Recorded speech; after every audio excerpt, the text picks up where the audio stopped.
All right, let's continue our discussion about the strategic sports marketing framework. We're going to talk now about developing goals and objectives. Remember, as we go back to the strategic marketing framework applied to sports marketing, we have now completed the situation analysis using both primary and secondary data. The next step is to set goals based on the situation. Couple of things that I always like to point out. Number one is that at any one point in time, one objective must dominate a company's strategic plan. That is, at any given point in time, one thing has to dominate the company's strategic plan. That's true in life, and it's true in all of business. Second, goals have to be realistic given the situation. So if you don't do a situation analysis, then it is very difficult to come up with realistic goals given the situation because you don't know what the situation is. Of course, you've seen this acronym many times and you'll see it many times again in the future. That is, we should be focused on SMART goals. And of course, SMART goals include goals that are specific, simple, sensible, and significant, measurable, meaningful, and motivating, achievable, agreed upon and attainable, relevant, reasonable, realistic, and resourced,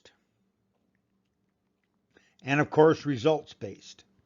And of course, time-bound, that is, time-limited and timely and time-sensitive. So SMART goals should be specific, measurable, achievable, relevant, and have a time frame associated with them. So in sports marketing, some of the economic goals will include sales and revenues. They'll include attendance. They might include franchise values or profits or sponsorships or TV contracts. So always think in terms of setting goals for a professional sports team or even a college sports team. It is important to focus on economic goals like return on investment. And then, of course, there are some fan or customer-centered goals and objectives. These are objectives that may not be immediately tied to economic factors, but will lead to successful economic goals in the future. These will include things like perceived quality of the sports team. One of the things that some losing franchises have to deal with is the fact that the fans don't think that the team is worth spending money to go and watch, or even to watch on TV. The Cubs were historically known as a lovable loser, and many fans went to the Cubs games despite the fact that they didn't win very often.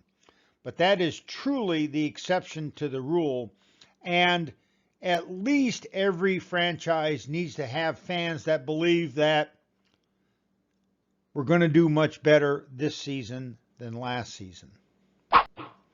There's fan satisfaction. There's awareness. That is, we have a number of sports franchises here in Las Vegas. We all know about the Golden Knights, and we all know about the new Las Vegas Raiders coming to town. Most of us have heard of the Aviators. Some of us have heard of the Las Vegas Lights. Perhaps fewer have heard of the WNBA team. And then as you go down, further down on the list, it turns out that, as you know, when you did your project earlier in the earlier last week, that there are some franchises that are in town or used to be in town that you've never heard of. There's also the notion of acquisition, that is acquiring new fans rather than, and of course, retention of old fans. So two things that typically we have goals and objectives are how many new season ticket holders did we acquire?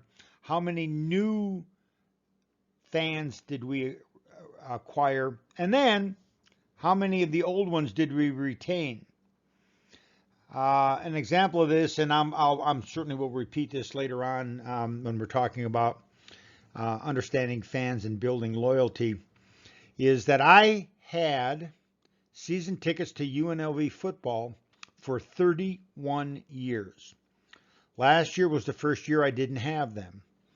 And it really was due to UNLV athletics not really being interested in retaining me as a customer. Same thing happened with my UNLV season basketball tickets, which I had for 28 years and recently gave those tickets up also. Other things, fan loyalty. I'm still a loyal UNLV fan. I am a part of the UNLV community. I always support our student athletes, and I always support the university. Other things that we might be looking at are souvenir and merchandise sales. This is a good way to evaluate how loyal your fans are. The more branded merchandise and souvenirs they buy, the more loyal they are. As you'll notice now, many vehicles in town now have Raider Nation license plates on their vehicles. I have that on one of my vehicles. I also have UNLV Rebels on the other vehicle. T-shirts, hats, etc., etc. Think about all the Las Vegas Golden Knights merchandise that you see people wearing. That is all an example of fans being proud to wear the name of their favorite sports team on their hats, clothing, license plate frames, and any other thing that is visible to other people. Season ticket renewals are also crucial. Might be one of the ways we are measuring fan satisfaction and fan loyalty. So we have goals and we have objectives. A goal is an overarching principle that guides decision making. And then the objectives are more specific, measurable steps that can be taken to meet those goals. So goals are more general, objectives are more specific and more measurable. Common way for us to describe goals and objectives is to say that goals are broad, objectives are narrow. Goals are general intentions, objectives are precise, specific intentions. Goals are intangible, objectives are tangible. Goals are more abstract, objectives are more concrete. Goals are generally difficult to measure, but objectives should be very measurable. For an example, our goal might be to increase attendance at UNLV football games. Well, to do that, we may have a number of objectives that are measurably, that can be measured. This would include, for instance, increasing the number of season ticket holders by 20%, the number of student tickets sold by 15%, and the number of group sales by 30%. So you can see here that goals and objectives are obviously very closely tied together, but one is more general and one is more specific. Finally, we have the metrics. We have goals, we have objectives, and then we have metrics, and the metrics are the way that we measure whether or not we are reaching our objectives and our goals. And so it's all about analytics, baby. Not only have they become the center of coaching, they've also been and continue to be the center of marketing strategy.